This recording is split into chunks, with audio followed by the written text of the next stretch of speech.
तो दोस्तों आज की वीडियो में हम बात करने जा रहे हैं क्या मक्की की रोटी एंड सरसों का साग खाने से हमारा जो मोटापा है, हमारा जो वेट है वो गेन हो जाता है।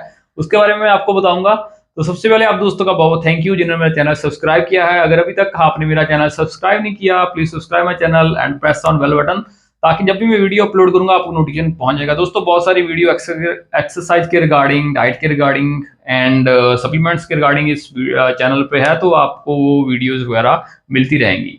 तो दोस्तों जैसे कि सर्दियों का सीजन आ गया है, जो हमारा ट्रेडिशनल फूड है, स्पेशली जो पंजाबी है, तो पूरे इंडियंस का जो ट्रेडिशनल फूड है सरसों का साग है, मक्की की रोटी है, तो हम बड़े चाव से खाते हैं। मेरा भी ये फेवरेट फूड है। तो बहुत सारे क्वेश्चंस आते हैं जिन्होंने वेट लॉस करना होता है, या फिर जो हेल्थ कॉन्शियस लोग होते हैं कि सरसों का साग खाने से या मक्की की रोटी खाने से वेट गेन होता है। तो उसके बारे में आपको मैं बताने जा रहा हूँ। तो सबसे पहले हम बात करते हैं सरसों के साग की। तो वेट गेन होना और वेट लॉस होना डिपेंड करता है हम ओवरऑल कैलोरीज कितनी कंज्यूम करते हैं। अगर हम अपनी रिक्वायरमेंट से ज्यादा कैलोरीज खाएंगे, सरप्लस कैलोरीज खाएंगे, तो हमारा जो वेट है वो गेन होता है। अगर हम कम कैलोरीज खाते हैं तो हमारा जो वेट है वो रिड्यूस होता है। मतलब कि बेसल मेटाबॉलिक रेट जो होता है उस पर डिपेंड करता होता है। तो जो सरसों का साग है, अगर उसकी एक बाउल, एक कटोरी जो छोटी होती है जो हम खाते हैं, अगर हम उसको जस्ट बॉयल देखें तो उसमें जो कैलोरीज होती हैं 80 के आसपास कैलोरीज होती हैं।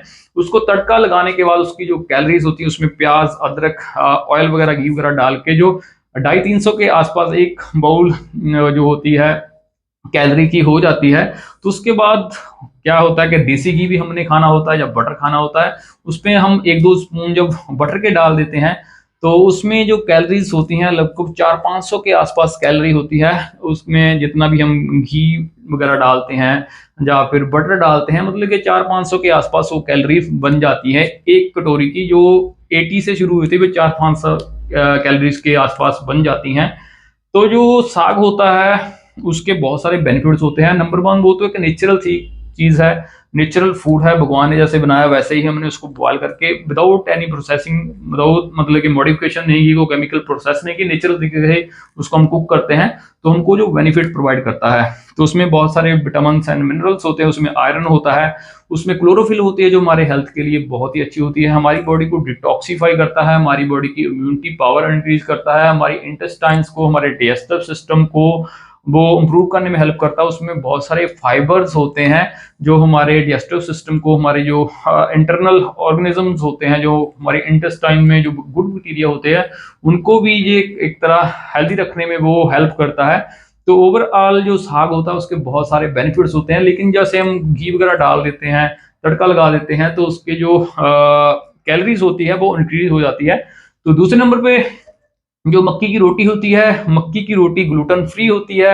एक मक्की की रोटी में 170-200 के आसपास कैलोरीज होती हैं, उसमें 30 ग्राम के आसपास कार्बोहाइड्रेट्स होते हैं, उसमें 3 ग्राम फैट होती है, उसमें लगभग 2-3 ग्राम ही उसमें प्रोटीन होती है। तो उसमें बहुत सारे फाइबर्स होते हैं जो हमारे डाइजेस्टिव सिस्टम को हेल्दी रखने में हेल्प करते हैं। उसमें मैग्नीशियम होता है, मैग्नीज होता है, कैल्शियम होता है, बहुत सारे ऐसे विटामिन होते हैं जो हमारी बॉडी को हेल्प करते हैं हेल्दी रखने में। तो दोस्तों जैसे 2 मक्की की रोटी होगी एंड सरसों के साग की कौड़ी होगी, तो इसकी आसपास जो कैलोरीज होगी दोनों को मिलाकर वो बन जाएगी 700-800 कैलोरीज। जब हम 700-800 कैलोरीज खाते हैं तो हमारा पेट फुल हो जाता है। तो रही बात वेट गेन होने की, ये नहीं है कि आपने सरसों का साग खाया, मक्की की रोटी खाई, उससे साथ आपका जो वेट गेन हो जाएगा। आपका वेट गेन होगा कि सारे दिन में आप क्या खाते हैं। ऐसे नहीं है कि आपने अभी सरसों का साग, 2 मक्की की रोटी खाई देसी घी डाल के, नो प्रॉब्लम, आपको 700-800 कैलोरीज मिल गई। बाद में आपने पिज्जा खा लिया, बाद में आपने बर्गर खा लिया, बाद में आपने चाय पी ली, मिठाइयाँ खाई जा रहे हो, आपने कैलोरीज टोटल बना ली 3-4 हजार कैलोरीज बना ली, फिर तो आपका जो कैलोरीज है वो सरप्लस हो जाएंगे, आपका वेट बढ़ेगा ही बढ़ेगा। तो ऐसे नहीं है कि आपने सरसों का साग एंड मक्की की रोटी खाई उसके साथ ही आपका जो वेट गेन हो जाएगा। तो आपने जब भी खाना है, मतलब कि हमेशा ही आपने प्रॉपर तरीके से खाना है। अपना ओवरऑल लाइफस्टाइल है उसको आपने तरीके से जीना है, अपने खाने पीने का पूरा ध्यान रखना है, मतलब कि क्या चीज खानी चाहिए क्या नहीं खानी चाहिए। तो सरसों का साग है, मक्की की रोटी जो है वो आपका ऐसे डायरेक्टली मोटापा नहीं बढ़ाते। आप एक्सरसाइज करो, आप प्रॉपर डाइट खाओ, कभी कभी आप चीट मील्स खा सकते हैं, कभी कभी मंथ में एक आध बार पिज्जा वगैरह, मिठाइयाँ वगैरह ऐसे कुछ चीजें खा सकते हैं। ऐसे नहीं कि हर रोज आप खा रहे हो। तो जो नेचुरल चीज होती है वो आपको साइड इफेक्ट नहीं करते, आपको साइड इफेक्ट करता है आपका लाइफस्टाइल, आपका बैड लाइफस्टाइल, आपका बैड खाना पीना, आप फास्ट फूड खाते हैं, हाई ऑयली फूड खाते हैं एंड प्रोसेस्ड फूड खाते हैं, कोल्ड ड्रिंक्स लेते हैं, मिठाइयाँ खाते हैं, वो आपकी बॉडी को साइड इफेक्ट करेगा, आपका वेट गेन करेगा। तो आप खा सकते हैं, अगर 700-800 कैलोरीज आप खा रहे हो, 1000 कैलोरी भी खा रहे हो, नो प्रॉब्लम। जिस दिन साग और मक्की की रोटी बनी हो, आप 1 मील खा लो, 3 रोटियां खा लो, मतलब कि 1 मील ए डे, एक दिन एक बार जितना चाहो दिल करे उतना खा लो, लेकिन फिर पूरे दिन भूखे रहो। मतलब कि अपनी बॉडी को इस तरह से एडजस्ट करो कि आप एक मील खाकर भी रह सकते हो, आपको क्रेविंग कंट्रोल हो। ये मतलब कि माइंड एंड जस्टिस सिस्टम की जो पावर होती है उसको आप एक्टिवेट कर सकते हो। तो हो दोस्तों, ये वीडियो आपको पसंद आई होगी। अगर आपको ये वीडियो पसंद आई है please like share and comment जरूर करना। फिर दोबारा से आपको रिक्वेस्ट करूंगा, अगर अभी तक आपने मेरा चैनल सब्सक्राइब नहीं किया, सब्सक्राइब कर देना एंड बेल बटन भी दबा देना। Thanks for watching.